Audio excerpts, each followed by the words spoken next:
Welcome to our video lecture series again. So our journey to diachronic sociolinguistics continues with contacts between related languages, which is a interesting topic because here we are dealing with the problem of distinguishing inheritance from contact, which in principle is easy to distinguish, but practically it's not always that easy. So contact situation where we have related languages, it's not always clear if something is inherited or whether it's something that has been either clearly borrowed from one direction to another or something that has like diffused in a continuum of related languages. So this is, well, this is important for various reasons. So contacts and later convergence between related languages, they can have a distorting effect on our understanding the history of the family. So we have like a skewed picture because of that. So for example, South Finnic, so-called Southern Finnic languages, there are a number of innovations, even though in the most up-to-date Finnic family tree, they are not, they don't form a genealogical node there, but due to later innovations diffused between these languages, they still form some kind of entity, but that's not a real genealogical entity.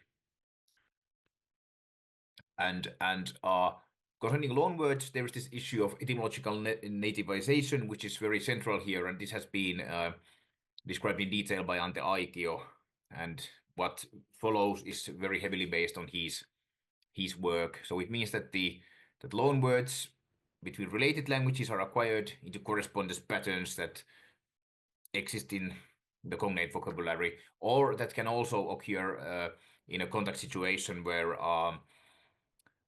there's a long history of contact between unrelated languages, and the old loanwords show certain kinds of correspondences to which the new loans are then fitted. But basically, this is now for us today. We concentrate on the etymological nativization of in the contact between related languages. And this is then basically Aikio speaks of difference between phonetic substitution, which is sort of the normal way of borrowing, or the usual way of borrowing words with substituting the phonemes with something that's perceived as phonetically nearest, and then there's etymological substitution, which is this etymological nativization where the words are taken over to these exist and adapted to the existing sound correspondences.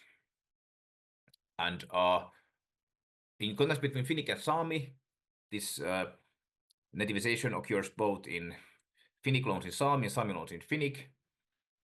And it's actually a very interesting case study because these two languages or two branches are very well known, their history is well known, and it's not in all cases easy to say whether something is really cognate or whether it has gone through etymological nativization. And often it is easy to say it, but this shows that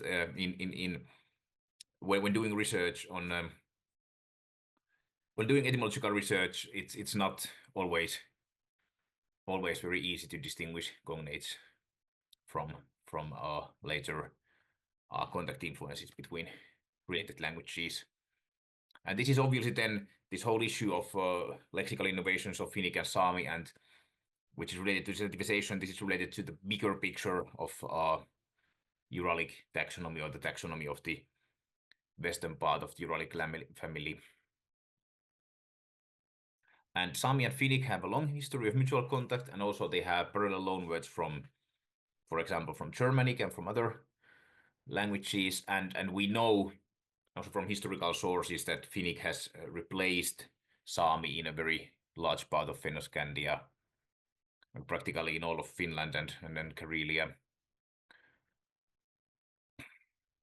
So so there's this long history of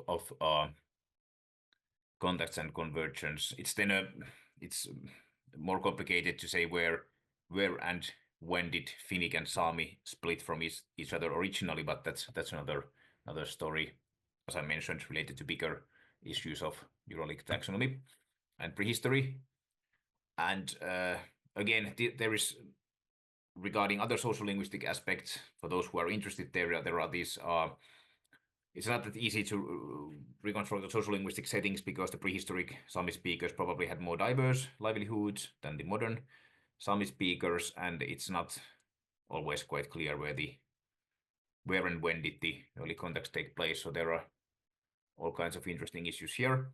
But now to go to this etymological nativization, all of these examples are cited from Ante Aikio's work. So there are some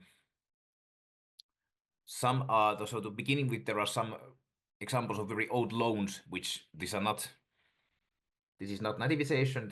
These are real loans where we can see that the vowels correspond to each other. But for example, here we see in this vashi, hate, we see in Sami this ash phoneme that it's not a regular correspondence, does not correspond regularly to Finnish ha, meaning that this has to be a loan, but a quite early one.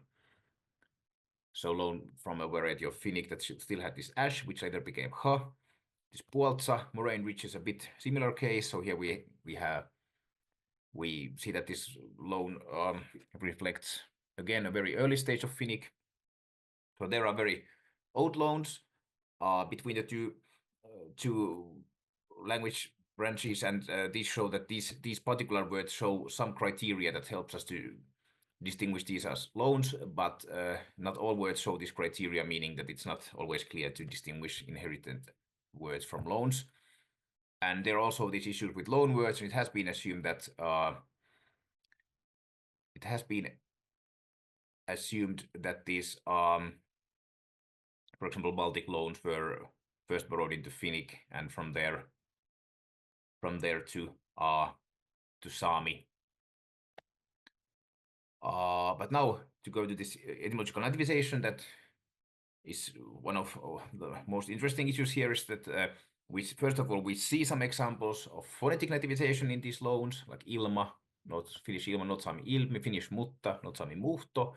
But then there are these interesting cases of etymological nativization where we know that these words in Finnish, these words in Sami can't be very old. For example, this word for price, hatti, has ha, which did not occur in Proto-Sami yet. So this has to be a late loan from Finnish, but vocalism looks old. Similarly, parta and hohpi are again words where we know that for example, this parta is not a very old word in Finnish, and hohpi again, from the Sami point of view, can't be very old.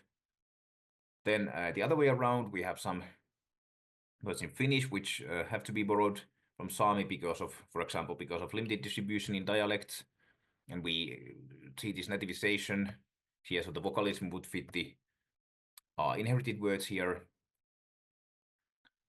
and yes, again, some words where it's not that straightforward that these are loans, but probably are because of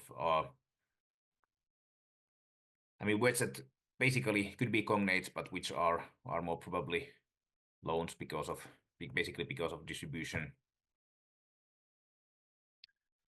This is, well, to go to a wider picture of contact between related languages, there are some issues here in the historical phonology. So Juha Kuokkala has written about the development of non-initial labial vowels, so labial vowels in non-initial syllables in Sami and Finnic, and here it's not quite clear whether this is a shared innovation or whether this is an innovation that has spread between Finnic and Sami, because in Proto-Uralic we did not have yet O or U in the second syllable, but then it emerged in Finnic, Proto-Finnic and Proto-Sami, and you can check Kuokkala's article for more detailed discussion, and other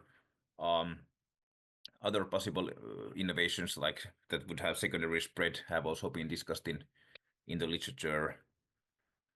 And well, much could be said about Finnic Sami contacts, but from the point of view of social linguistics, it's interesting that there is, as Ante Aikio remarked, a lot of pejorative vocabulary borrowed from Sami to Finnic, which probably tells something of the attitude of the Finnic speakers towards Sami. And what is, well, a different kind of issue, but related to social linguistics and language contact, methodology of language contact, that there is very little structural influence from Sami to Finnic, although there is this loanword influence. So only in the Gällivare dialect of meänkieli, which is a close related language to Finnish, there is some structural influence that is notable. So this is interesting for also from the point of view of substrate studies. We have a different video on substrate, so please check that one out as well. And yeah, here are some examples of those pejorative words that I mentioned: young rascal, weak and lean cow, non-Sami woman, and so on. And here are references, and thank you for watching this video, and hopefully we'll watch the rest of our videos in this series as well.